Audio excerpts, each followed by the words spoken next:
नमस्कार, स्वागत है आपका प्राइम टाइम बुलेटिन में। आइए डालते हैं सभी प्रमुख खबरों पर एक नजर।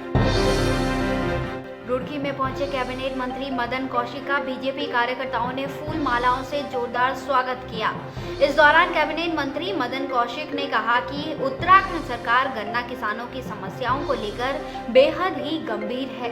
सरकार पिछले साल का भुगतान किसानों को कर चुकी है और इस साल का भी जल्द गन्ना भुगतान करने जा रही है। मदन कौशिक ने कहा कि उत्तराखंड में जो पहले से भय और भ्रष्टाचार का माहौल था, अब उसका अंत होने जा रहा है।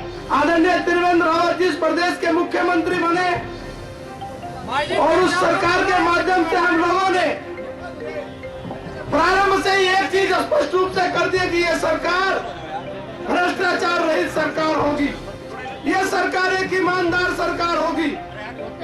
और इस सरकार के अंदर हम लोगों ने सरकार बनने के बाद जो निर्णय लिए, चाहे वो किसानों से संबंधित हो गन्ना मूल्य का भुगतान, चाहे वो मजदूरों के रूप में होगी उनकी मजदूरी में बढ़ोतरी, चाहे वो इंडस्ट्री के क्षेत्र में 70% रोजगार। और मित्रों, अभी भ्रष्टाचार के रूप में हमने 6 इंजीनियर को न केवल निलंबित किया, अभी तो सारे प्रकरण को हमने सीबीआई को दिया है। दिल्ली में चुनाव की सरगर्मियां तेज हो गई हैं और हर पार्टी जोर शोर से अपना प्रचार प्रसार करने में लगी हुई है। दिल्ली प्रदेश बीजेपी अध्यक्ष मनोज तिवारी भी रथ यात्रा के माध्यम से दिल्ली के सभी वार्ड में जाकर जोर शोर से अपना प्रचार प्रसार करने में लगे हुए हैं, जिसमें उनके साथ सांसद मीनाक्षी लेखी और जिला अध्यक्ष अनिल शर्मा सहित कई गणमान्य लोग मौजूद रहे। इस दौरान मनोज तिवारी ने सभी वार्ड के उम्मीदवारों के लिए वोट मांगे और जनता को आपके झूठे वादों से भी जागरूक किया।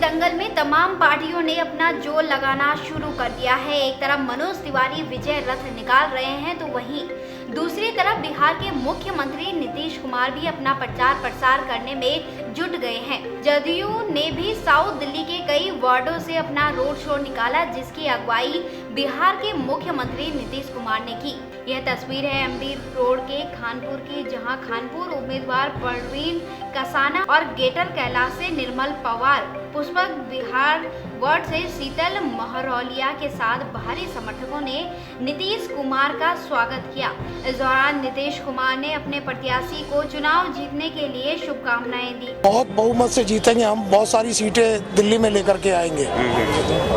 कानपुर से जो है आपको उम्मीदवार बनाया गया है, वर्षों से जो है आप यहाँ समाज सेवा भी कर रहे हो और काफी टाइम से लोगों के बीच बैठे हो, तो जेडीयू का कितना फर्क पड़ रहा है और आज नीतीश की रैली से कितना फर्क आपको लगता है कि क्षेत्र में पड़ेगा? जेडीयू का हमारे यहाँ पे एक तरफा है, हम एक तरफा चुनाव जीत रहे हैं। हमारे नीतीश कुमार जी को इतनी साफ सुथरी छवि वाले नेता हैं, इतना इस टाइम मुझे दिल्ली में कोई भी नजर नहीं आ रहा है और हम बहुत भारी बहुमत से जीतेंगे, ये हम आपको वादा करते हैं।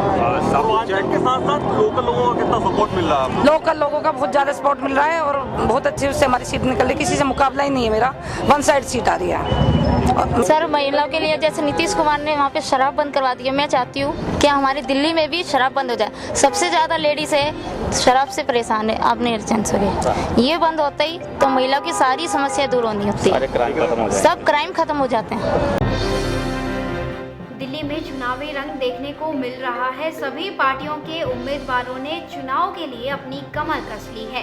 आया नगर वार्ड 73S के उम्मीदवार महिपाल सिंह, जो कि निर्दलीय चुनाव लड़ रहे हैं, वह भी अपने समर्थकों के साथ जौनापुर गांव पहुंचे, जहां सैकड़ों की तादाद में यहां के ग्रामीणों ने उनका जोरदार स्वागत किया। पूरा जनसमूह हमारे साथ है और अभी आप देख लेंगे थोड़ी देर में कि कितने लोग हमारे साथ हैं यहाँ पे।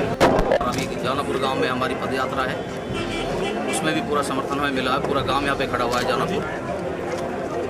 बीजेपी से आप लगे हुए थे 15 साल से, टिकट नहीं मिला, तो क्या उसकी वजह से आप निर्दलीय लड़ रहे हैं कि यहाँ इलाके के लोगों ने आपको कहा है कि चुनाव लड़ने के लिए? बीजेपी से टिकट नहीं मिला, टिकट पैसों में चला गया था, लेकिन लोगों के समर्थन के और प्यार के साथ हमें चुनाव लड़ना पड़ रहा है। लोगों ने कहा है कि आप चुनाव लड़िए और हम आपको जिता के लाएंगे भारी मतों से। टक्कर की बात करें तो किस पार्टी से समझ? मेरी किसी से कोई टक्कर नहीं है, किसी भी पार्टी से कोई टक्कर नहीं है। रुड़की में प्राइवेट स्कूलों की मनमानी के खिलाफ लोगों का गुस्सा थमने का नाम नहीं ले रहा है। एनसीईआरटी की किताबों को लेकर रुड़की के आम नागरिक मंच और बेरोजगार संघ भूख हड़ताल पर बैठ गए हैं। साथ ही उन्होंने ऐलान किया है कि स्कूलों की तरफ से निजी प्रकाशकों की किताबों को वापस नहीं लिया गया तो ऐसे स्कूलों की बिजली काटने जैसा कदम उनको खुद ही उठाना पड़ेगा। सभी कार्यकर्ताओं ने स्कूलों की मनमानी पर रोक लगाने की प्रशासन से जोरदार मांग की है। इस दौरान मंच के कार्यकर्ता दीपक लखवान ने कहा कि स्कूलों की मनमानी के चलते अभिभावकों को भारी परेशानियां झेलनी पड़ रही है। आज से नहीं धरना तो पिछले 18 दिन से चल रहा है। आज तो हमने सांकेतिक भूख हड़ताल की है। हमारी मांग ये है कि जो प्रधानमंत्री जी ने आदेश करे हैं पूरे देश के लिए कि सभी स्कूलों में एनसीईआरटी की किताबें लगाई जाएंगी। सीबीएसई पूरे देश में एक ही एग्ज़ाम कंडक्ट कराता है, एक ही सिलेबस है। उसके लिए सीबीएसई ने जो मानक किताबें तय करी थी वो एनसीईआरटी की किताबें तय करी। लेकिन इन प्राइवेट स्कूल वालों ने हर वर्ष किताबें बदलते हैं। केवल किताबों के नाम पर उनके प्रकाशन बदल के जो कवर पेज है वो बदल दिए जाते हैं। इसके अलावा जब ऊपर से शासन से आदेश आ चुके हैं कि आप हर स्कूल में एनसीईआरटी की किताब लगाएंगे, साइड बुक किसी सूरत में नहीं लगाएंगे। उसके अलावा भी यहाँ के जो स्कूल हैं, पब्लिक स्कूल हैं, इन्होंने जानबूझ करके अभिभावकों पर दबाव बनाया और प्राइवेट किताबें, निजी प्रकाशनों की किताबें कई हजार रुपए का बैग बंधवा दिया।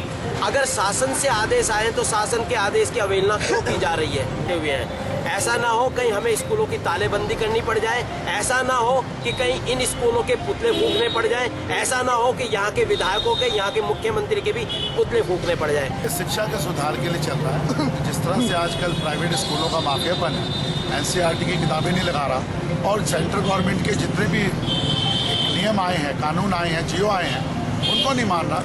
हमारा इस लड़ाई सिर्फ सिस्टम के खिलाफ है और ये सिस्टम को हम बदलना चाहते हैं और प्राइवेट स्कूलों में सुधार हो जाए, बच्चों को अच्छी शिक्षा मिले और उनके स्टाफ के साथ जो शोषण हो रहा है उसके ऊपर भी हम यहाँ पर बैठे हैं, उनको भी सुधार उनका होना चाहिए। ये इसलिए हमारी भूख हड़ताल है और ये हम भूख हड़ताल इसलिए करके बैठे हैं। जोशीमठ नगर में राष्ट्रीय राजमार्ग 58 पर सीमा सड़क संगठन द्वारा डामरीकरण का कार्य शुरू हुआ है। कई स्थानों पर मानकों के अनुसार कार्य नहीं किया जा रहा था और सीधे मिट्टी में डामरीकरण किया जा रहा था, जिसको लेकर स्थानीय लोगों ने इसका पुरजोर विरोध किया। स्थानीय निवासियों का कहना है कि मानकों के अनुसार डामरीकरण न होने से बरसात के दिनों में डामर उखड़ जाएगा, जिसको लेकर ग्रामीणों ने पहले इसका विरोध किया था। बल द्वारा जो है यहाँ पे जो डामर बिछाया जा रहा है वो मानकों के विपरीत है। केवल मात्र 2 इंच की लेयर बना करके बिना सफाई किए हुए किया जा रहा है। वो कल परसों जब बरसात होगी तो उसमें उखड़ जाएगा।